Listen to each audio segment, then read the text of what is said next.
So ladies and gentlemen, to tell her story, Meccamorphis. I was told our lips ran in the family. From the sharp curl of our grins to those sharp curves that we give when disrespected, running our mouths. The only exercise we all could agree with. Lips large enough to give the biggest smiles to Miles' child. We blow a kiss towards space, and even God will catch it. Pat himself on the back for making it. My top lip he pulled from Appalachian Mountains to the bottom, where he turns over the horizon for these reasons.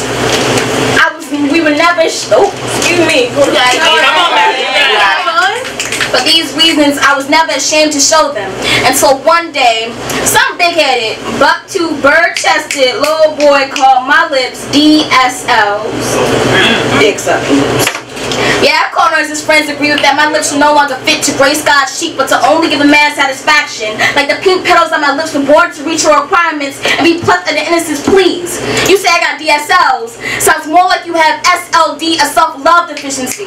You gotta be on LSD to think that I would limit any one of my physical features as a feature in your sexual activities. I am more than a fetish made out of unquenchable curiosities. I know this is a mouthful, but bruh, are you hearing me? Are you so ignorant you have to label my lips to read them? Well, listen, my afro isn't an aphrodisiac. My skin isn't your chocolate mocha cocoa you melt over your sexism, and my ass isn't a sun to rise and set over your LSD, Lil Small.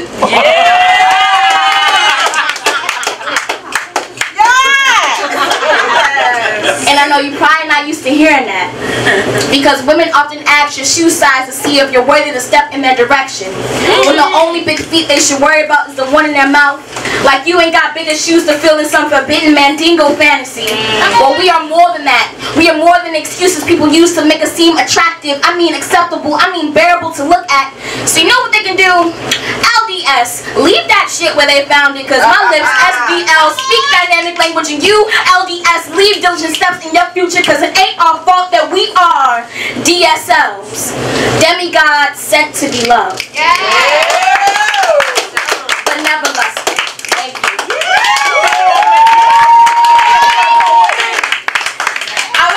I was so into like what was on my face, right?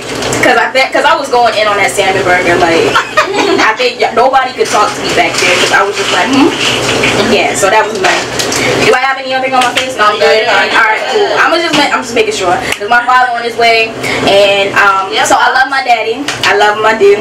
But this next poem about him. So, yeah, Dad. Huh? Yeah. Yeah. I'm not gonna be petty and tell you your hairline got a dent in it. Like you've been in a couple of accidents. Tell you stop walking around in them fake ass Nike sweatshirts. I see you. Still buying from former mills but can't pay for more bills. Always farting in the living room talking about, nah, that's one of the dogs. Yeah, you're one of the dogs. See, that's something I would say if I was trying to be petty, like you were, Dad, when you told Mom about my middle school boyfriend, so I told her about your middle-aged girlfriends. I'll admit, that was bad. Probably would have stayed in a child's place if it wasn't crowded with all your peanut-shaped women's and their peanut-headed children's always trying to talk to me like they not ruining family. Mecca, hey girl, you smell lovely today. You gotta tell me what you use. Try water. But honestly, what can I do when roasting be my favorite form of poetry and poetry be my favorite form of healing, and healing is something I can't flower because hate stays in my roots. I think I get it from my father. Like our relationship so rocky cause Papa was a rolling stone turned landslide. He got cratered so wide, his face shady like a moon phase. His stomach swollen, swallowing apologies and spitting out commands, telling me he loved me, but don't take my hurt seriously. So I sit there trying to figure out why his breath smell like a bad perm with all that lie.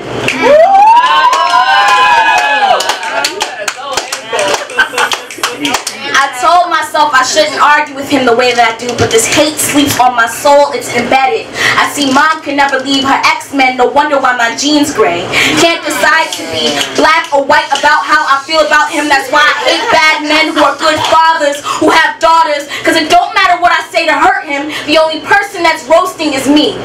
I grew up hearing about mom's suffering until they became my own. I learned so much about heartbreak that it felt like the norm. He tells me to get over it, but to help me he doesn't bother. If we never walk in the right direction, can I even say he's like a stepfather, see? I'm so scorned, you can't tell it, he's a scabs, a scales I'm dragging. So much pain, I feel like the windows to all the arguments. Born to be the anger my mom doesn't feel. I've cried so much, my lungs look like rinse rags. They can't wash away this rage from any other man. I'm so separated from your other kids, I can feel the half in our sibling. They don't have to convince themselves and their moms that they're enough. How do I get over it when what you act like, what you do to each other don't involve me? When you forget about the baby and the baby mama? When you look so much like your father, you get kicked out before he does? How this heaviness I feel is just me being your anchor to our home? How I'm just an excuse so you can have one? When I have to pay for more than your couple of accidents. I want nothing more than the half we had to go to dances and conferences, and I'm always your date when mama can't be. Not them. It just should have been me. You are so stupid to think that you are not my only friend in this world. To waste all this time, and that's so petty of you. But I can't help to think what would really be petty is if you were gone before we could fix it all. Damn.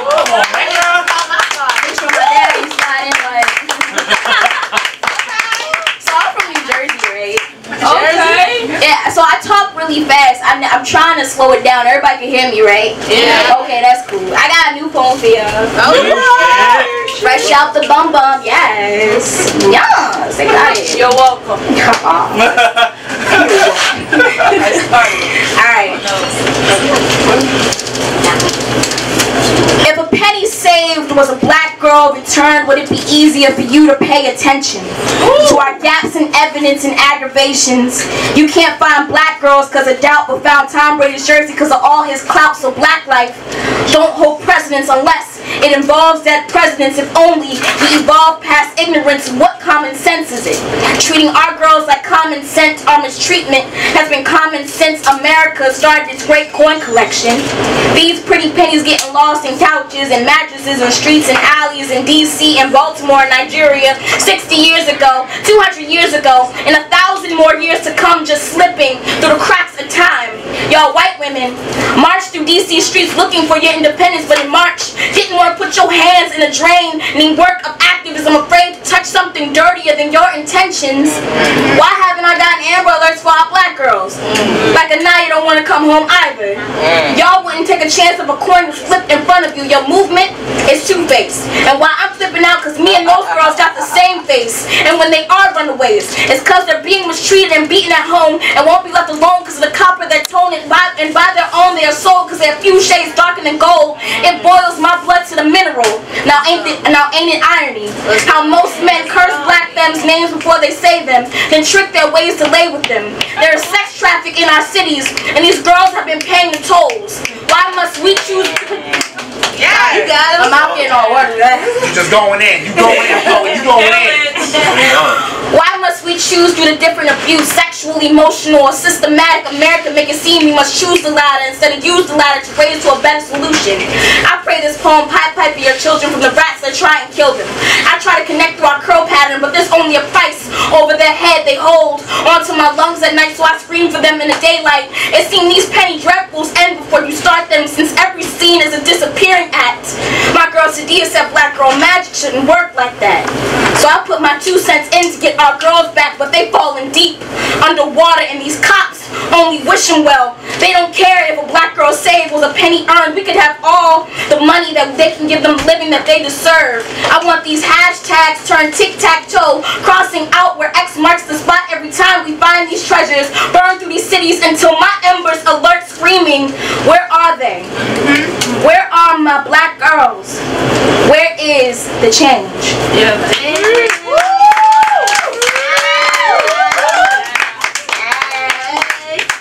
Killed wrote that poem when I had it memorized though. Oh my God, it's hot in here. Let's get me hot. Alright, stop. Yes. Alright, I got one more piece for y'all.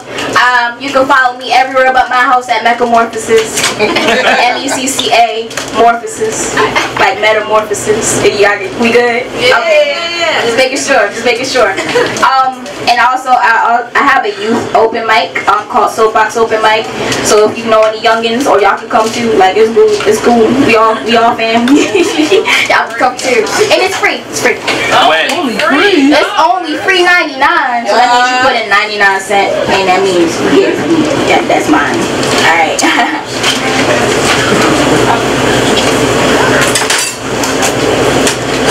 When Grandma died, my uncle stopped smoking the grass she was buried beneath and became a scientist. Grew from herbologist to petrologist, he studies rocks in broken neighborhoods. Crumbles them up like second chances. Found better use for razor than dissecting wrists and aligns them. Uses his body as microscope, sniffs. He was now a scientist. His tools top of the list, probably the only things he ever kept up with. He burns the silver spoons he wasn't born with, the weak flame in his spirit to melt these golden nuggets. He got a little closer to heaven with each expedition. Scratches his observations in his arms, shoulders, neck. He couldn't stand to be without his notes. People scientists get his profession. He ain't care. Blowing so much snow you become winter inside. Cold. Numb to his environment, nothing mattered as long as he could tell Mama he was somebody, the new rock of this family, a scientist. He's so excited, shaking so hard he discovered how man could move mountains of depression with his homemade earthquakes, get high and spread with it. But it wasn't enough. To separate the pain of losing someone, he had to get higher. Putting these minerals with medicinals didn't really bring him close to a cure. It didn't really bring him closer to her. He just wanted to forget how much he failed himself, his mama, and every other job he tried. We all want that sometimes. To get back sometime, pour its sands on your worst regrets and rewrite history on their shores where we can't. Our mistakes either make us or break us down to the very grains of time we waste. With mine, I choose to create. I want to be an architect building poems out of stones I get from rock bottom. Maybe face my faults. When I don't judge my uncle because I have so many and it's not his fault that I try to bare my soul while he tries to erase his, because being in a drug fortress that forces you to choose between a rock and a heartache ain't always easy.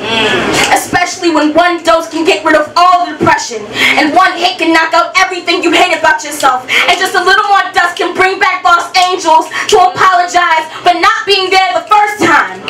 That's a mistake that we both share.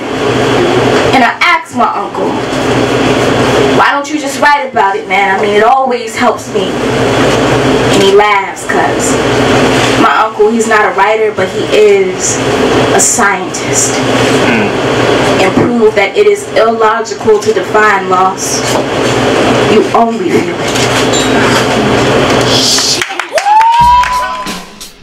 The most disrespected person in America is the black woman. The most unprotected person in America is the black woman. The most neglected person in America is the black woman. And you and I will never be recognized as men until we stand up like men and protect our women.